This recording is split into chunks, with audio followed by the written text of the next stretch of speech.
Hello my lovely viewers, welcome back to my channel. একদম সাজিয়ে গুছিয়ে চলে এসেছি রান্নাঘরে। এখানে দেখতেই পাচ্ছ আছে মাছ, এখানে আছে 7 পিস মাছ, এটা কাতলা মাছ, আর আছে 100 গ্রামের মতো সরষের তেল, পেঁয়াজ বাটা, আদা বাটা, এখানে আছে অল্প পরিমাণ মতো চিনি, এখানে আছে লঙ্কার গুঁড়ো, হলুদের গুঁড়ো আর লবণ, এখানে আছে ফেটিয়ে রাখা টক দই, আর আছে তেজপাতা, শুকনো লঙ্কা, দারচিনি আর এলাচ। এই রান্নাতে লবঙ্গ ব্যবহার করব না, কোনো দরকার নেই। আর অল্প একটু ঘিয়ের দরকার হবে, সেটা আমি সবার শেষে দেবো এবং কিভাবে দিচ্ছি না দিচ্ছি সেটা দেখাবো। আশা করি তোমরা খুব ভালো আছো, আমিও ভালো আছি। এখন ভিডিও অনেক দেরিতে দেরিতে আসে, কারণ কিচ্ছু করার নেই, সময়ের বড্ড অভাব। এখানে আমি যে পেঁয়াজ আদা রসুন বাটাটা, রসুন বাটা না, পেঁয়াজ বাটা আদা বাটা পরিমাণ মতো আমি নিয়ে নেব। মনে হচ্ছে টক দইটা আমার কাজে লেগে যাবে। তো চলো এখন গ্যাসের টেবিলে চলে যাই। সামান্য একটু টক দইতে কি অসামান্য যে মাছের রান্নাটা হয়, সেটা তোমরা না দেখলে, না বানালে বিশ্বাস করতে পারবে না।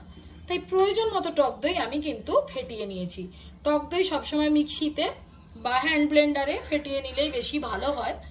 তো এখন আমি রান্না করতে চলে যাচ্ছি, তোমাদের সাথেই থাকছি। আর আমার চ্যানেলটা তোমাদের যদি ভালো লেগে থাকে প্লিজ সাবস্ক্রাইব করে দিও, আর পাশে থাকা বেল আইকনটা ক্লিক করে দেবে। আমার সমস্ত নতুন নতুন ভিডিও নোটিফিকেশন তোমাদের কাছে পৌঁছে যাবে। তোমরা লাইক কমেন্ট শেয়ার করবে। তো ঠিক আছে, সামান্য টক দই দিয়ে অসামান্য একটা মাছের রান্না আজকে আমি রান্না করে দেখাবো। সেই কারণে আমি এখানে প্রায় 100 গ্রাম টক দই ফেটিয়ে নিয়েছি। আর প্রয়োজন মতো চিনি ব্যালেন্সের জন্য দিতে হবে। সুইটেক্স দিয়ে আমি রান্না করি, কিন্তু আজকে আমি চিনি ব্যবহার করব। কিছু রান্নাতে তো চিনি লাগেই। দেখতেই পাচ্ছ কড়া একেবারেই গরম হয়ে গেছে। এবার আমি দিয়ে দেব সরষের তেল। এই রান্নাটা অবশ্যই সরষের তেলে করতে হবে, কারণ নাহলে ভালো লাগবে না। কিছু কিছু রান্না আছে সরষের তেল ছাড়া একেবারেই ভালো লাগে না, তো সেই কারণে সবসময় সরষের তেলে রান্না করা উচিত। তেলটা খুব ভালোভাবে গরম হলে আমি সব মাছগুলো ভেজে নেব এবং বড্ড অল্প করে ভাজবো।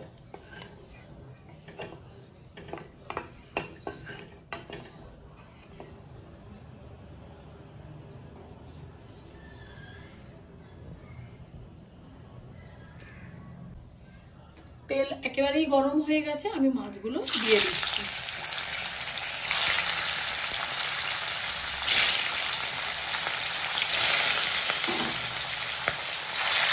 আর মনে হচ্ছে তেলের দরকার হবে না, এই তেলেই আমি রান্নাটা করে নেব।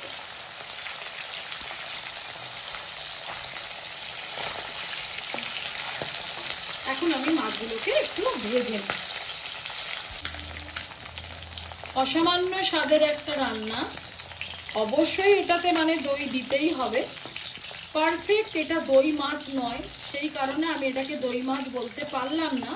তো মাছগুলো ভাজা হয়ে গেছে, এবার আমি তুলে নেব। এই তেলের মধ্যেই আমি রান্নাটা করব।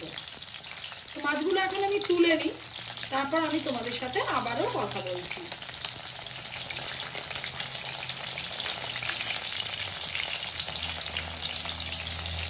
একটু দইতে যে মাছের তরকারির স্বাদটা কি সাংঘাতিকভাবে চেঞ্জ হয়ে যায়, সেটা তোমরা না খেলে বিশ্বাস করবে না।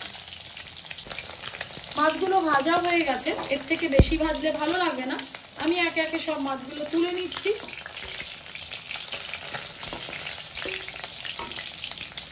সব মাছগুলো আমি ভেজে নিয়েছি।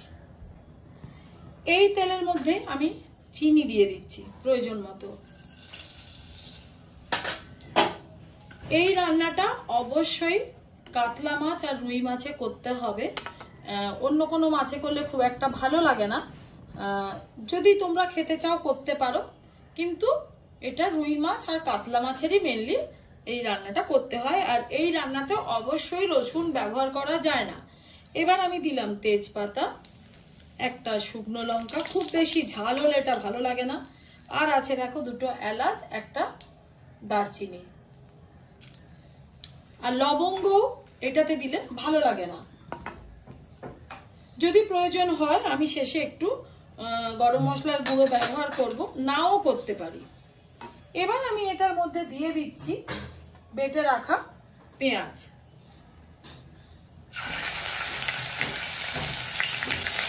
গ্যাসটা কমিয়ে দিতে হবে। এর মধ্যে অল্প একটু আদা আছে, আর সব রান্নাতে কিন্তু রসুন ভালো লাগে না, তো সেই কারণেই আমি রসুন ব্যবহার করিনি।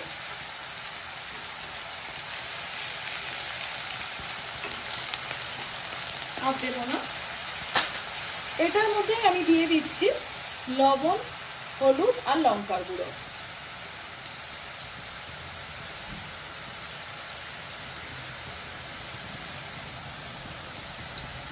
যারা যেমন ঝাল খাও তারা সেইভাবে দিতে পারো।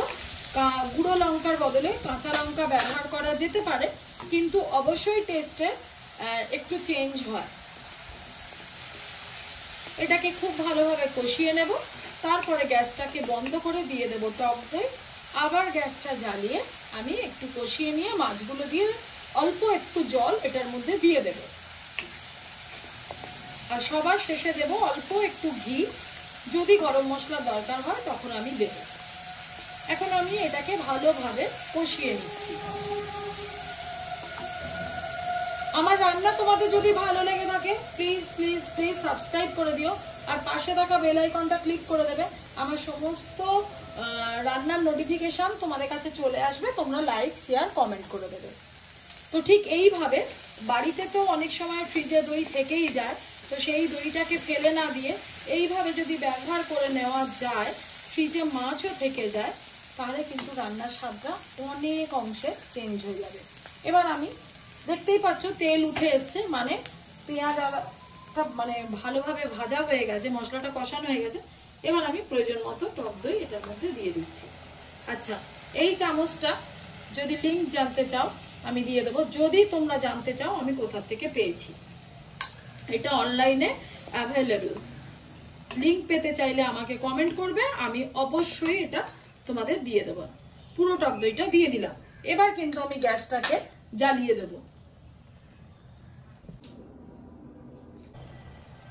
এবার গ্যাসটাকে কমিয়ে এটাকে কষাতে হবে, না হলে কিন্তু টক দইটা ফেটে যাবে আর দেখতে মনে হবে ছানা, সেটা একেবারেই খেতে ভালো লাগে না। আমার চ্যানেলটা তোমাদের যদি ভালো লেগে থাকে প্লিজ সাবস্ক্রাইব করে দিও, আর পাশে থাকা বেল আইকনটা ক্লিক করে দেবে। আমার সমস্ত ভালো ভালো সাধারণ সাধারণ ভিডিও নোটিফিকেশন তোমাদের কাছে পৌঁছে যাবে। তোমরা লাইক কমেন্ট শেয়ার করবে। রান্না প্রায় হয়েই এসেছে। এই রান্নাটা বড্ড ঝটপট হয়ে যায়। ফ্রিজে থাকা মাছ, ফ্রিজে থেকে যাওয়া টক দই, ফ্রিজে থেকে যাওয়া বাটা মশলা দিয়েই কিন্তু অনবদ্য একটা মাছের রেসিপি বানিয়ে নেওয়া যেতে পারে। এটাকে আমি কোনোভাবেই দই মাছ বলতে পারি না, কারণ পারফেক্ট দই মাছ এইভাবে হয় না। সেটা যদি তোমরা জানতে চাও দই মাছের রেসিপি, তাহলে আমি তোমাদেরকে একদিন করে দেখাবো। আর আমার চ্যানেলে অনেক দই মাছের রেসিপি আছে। এরপরেও যদি পারফেক্ট দই মাছ কেউ জানতে চাও আমাকে বলো, আমি রান্নাটা করে দেখাবো, দই কাতলা করেই দেখাবো। এটা কিন্তু দই মাছ না, এটা ফ্রিজে বেঁচে যাওয়া টক দই, ফ্রিজে বেঁচে যাওয়া মাছ আর ফ্রিজে বেঁচে যাওয়া কিছুটা বাটা মশলা দিয়ে কিন্তু এই রান্নাটা করে নেওয়া যেতে পারে। অল্প একটু জল এটার মধ্যে দেব, তারপর হয়ে গেলে একেবারেই তোমাদের সাথে আমি শেয়ার করব যে রান্নাটা কেমন হলো। রান্নাটা হয়েই এসেছে, আমি টেস্ট করে দেখেছিলাম, একটু চিনি লাগবে, দিয়ে দিলাম, কারণ এটাতে মিষ্টি না হলে একেবারেই ভালো লাগে না। তেলটা একটু বেশি হয়ে গেছে, ঘিটা না দেওয়াই উচিত, কিন্তু ফ্লেভারের জন্য আমাকে দিতেই হচ্ছে। আমি খুব অল্প একটু ঘি জাস্ট ফ্লেভারের জন্য আমি দিয়ে দিচ্ছি। 1 টিস্পুন নয়, এটা কিন্তু হাফ টিস্পুন, তার থেকেও কম।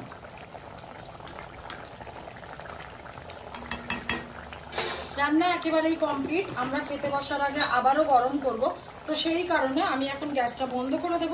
এবার দিচ্ছি আমার বাড়িতে বানিয়ে রাখা গরম মশলা। এবার তোমাদের সাথে পরিবেশনের পালা। খুব ভালো থেকো।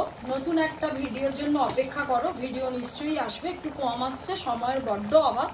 Tata, bye bye. এবার আমি পরিবেশন করব। আমার রান্নাটা কেমন হলো তোমরা কিন্তু কমেন্ট করবে। বাই।